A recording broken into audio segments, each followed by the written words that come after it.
What kind of man conquers the known world before the age of 30? What kind of king marches his army across deserts, mountains, and unknown continents, never tasting defeat? This is not merely the story of a conqueror. This is the story of ambition without limits, of strategy without equal, of a young king who reshaped the ancient world forever. This is Alexander the Great. Alexander was born in 356 BC in Pella, the capital of Macedon. His father, King Philip II, was a brilliant military reformer. He transformed Macedon from a fragile kingdom into the dominant power of Greece. But Philip was not raising an ordinary son. Alexander was educated by one of the greatest minds in history, Aristotle. He studied philosophy, science, politics, and warfare. He read Homer. He admired Achilles. From childhood, Alexander believed he was destined for greatness.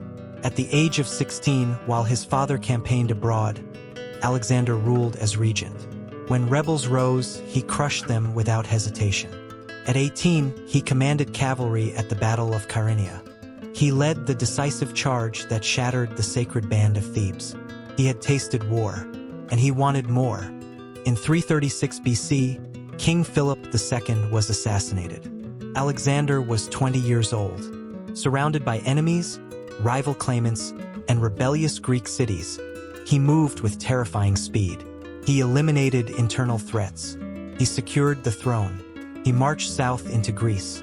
The city of Thebes rebelled. Alexander responded with ruthless force. Thebes was destroyed, its population enslaved. The message was clear. Macedon would not be challenged. Now his path was open. Philip had planned an invasion of Persia. Alexander would execute it. In 334 BC, Alexander crossed the Hellespont into Asia Minor. He faced the mighty Persian Empire under King Darius III. At the Battle of Granicus, Alexander led a direct cavalry assault across a river under enemy fire. It was bold. It was reckless. It worked. The Persian satraps fell. Cities surrendered. The campaign had begun.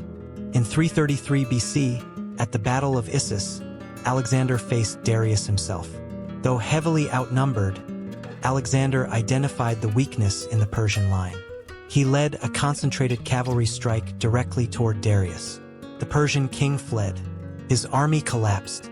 Alexander had defeated the ruler of the largest empire on earth. But he was not finished. Tyre was a fortified island city. It refused to surrender. Alexander built a massive causeway across the sea. He constructed siege towers. He assembled fleets from conquered cities. After 7 brutal months, Tyre fell. It was a demonstration of engineering, persistence, and psychological warfare. Alexander was proving that no obstacle could stop him.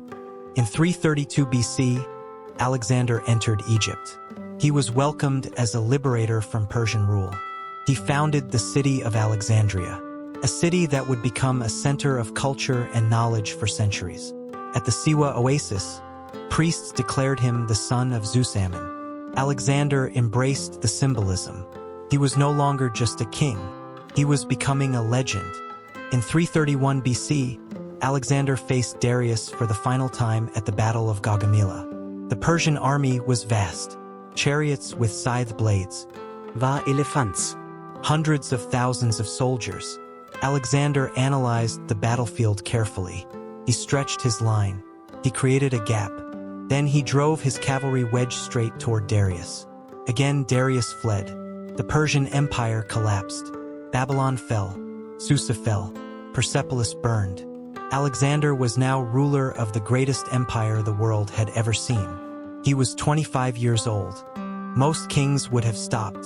Alexander did not. He marched east into Central Asia.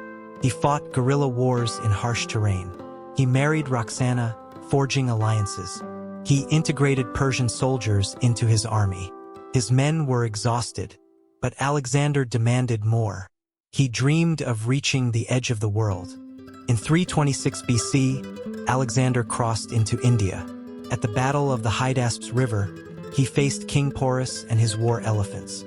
Alexander executed a daring nighttime river crossing during a storm. He attacked from an unexpected direction. After fierce fighting, Porus was defeated. Impressed by his bravery, Alexander restored him as ruler. It was a rare moment of mercy, but his army had reached its limit. After years of marching and fighting, his soldiers refused to go further. For the first time, Alexander was forced to turn back.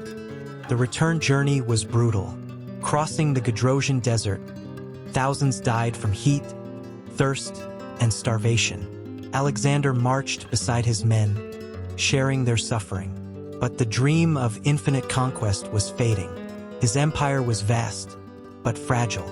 Cultural tensions grew.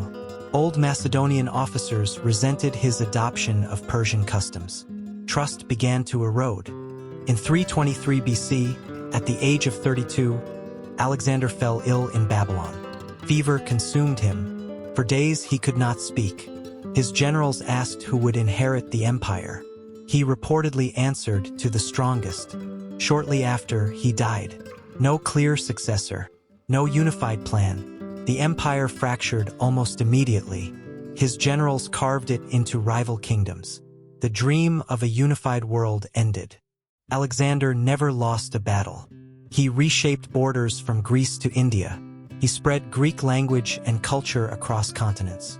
The Hellenistic world was born. Cities he founded thrived for centuries. Generals studied his tactics for millennia. Caesar admired him. Napoleon studied him. Modern military academies still analyze his campaigns. He lived only 32 years, but he changed history forever. Alexander did not simply conquer lands. He conquered imagination. He proved that boldness could overcome numbers, that speed could defeat size, that vision could reshape civilization. He sought the ends of the earth, and in doing so, he became immortal. Alexander the Great, the king who conquered the world.